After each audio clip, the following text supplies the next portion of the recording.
大家好，我是来自9年级的主力袁俊泽。在这个暑期呢，我做了一次跟自然灾害相关的项目，研究的一个环节是要做一次实地考察。于是，在学校与老师的帮助下，我来到了杭州市气象局，找到了一名气象研究员。还记得当时我问他：“你为什么选择这职业？”他说：“他从小就很喜欢这种酷炫的自然灾害，并从小到大一直在延续这个兴趣。”直到研究生结束，才回到了杭州气象局，选择做了一名气象研究员。其实我也有着和他相同的爱好。今天我演讲的主题是灾害，天灾还是人祸？当我们提到自然灾害时，我们会首先想到绚丽的自然现象，还是灾害所带来的严重损伤？其实我们可以把自然和灾害分开来看。所谓自然讲述的是客观的自然现象，而所谓灾害则是人为主观的定义。因此，传统的观点往往认为灾害是环境带给我们的，且不可避免。但这2个月研究让我有了新的想法。让我先来给大家讲一个例子。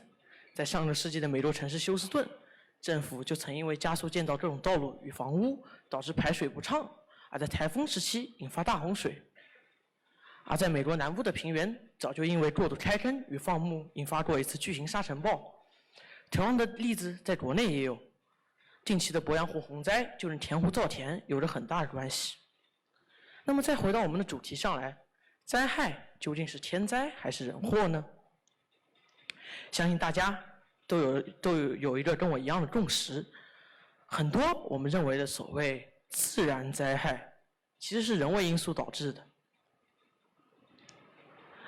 那么，在我的研究过程中，我从那位气象研究员的讲述中了解到，面对这些灾害时，我们能做的只有预防和预测，并且我也能感受到他给我讲述的现代科技对灾害预防所带来的巨大改观。但是，面对这些灾害，我们做的真的只能有预防和预测吗？我们不能从本质上去避免它们吗？其实，我也找到了几个这样的例子。比如去年导致了连续烧了好几个月亚马逊大火，就是因为过度砍伐森林而导致雨林对火灾的抵抗能力下降所导致的。后来的澳洲大火更是由于人为放火因素导致。所以我想说的是，在一个漫长的过程中，也许维护人类发展与自然环境生态的平衡是一个最重要的答案，这也是我一个最重要的发现。在回顾我整个看起来并不那么研究的过程中，我觉得自己有以下几点成长。在项目初期，我从只有一个大的方向，到后来只有一个精确的研究问题。我觉得寻找到一个好的研究问题、精确的研究问题，是研究过程的一个重要步骤。我阅读了大量书籍与资料，这也是我查询资料的一个重要过程。同时，我也感受到，在与那位研究员的采访当中，也许我之前去采访只是为了获取到我学术上想要的信息，只是为了获取到我这个问题的答案。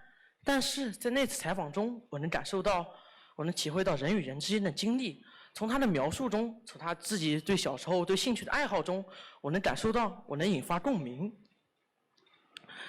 同时，因为我有着和他相同的爱好，在我回到家后，我经常会忍不住问自己一个问题：我想成为像他那样的人吗？而我的答案似乎也很平衡，既想又不想。想成为是因为我跟他一样，都有着相同的兴趣，并会在自己喜欢的方面付诸于实践并坚持下去。但我知道，探索和发现的路程在这一方面还很漫长，而我的兴趣和爱好也在随着时间而不断变化。不过，无论如何，我会遵循自己的内心，在探索和发现的路上不断前行。谢谢大家。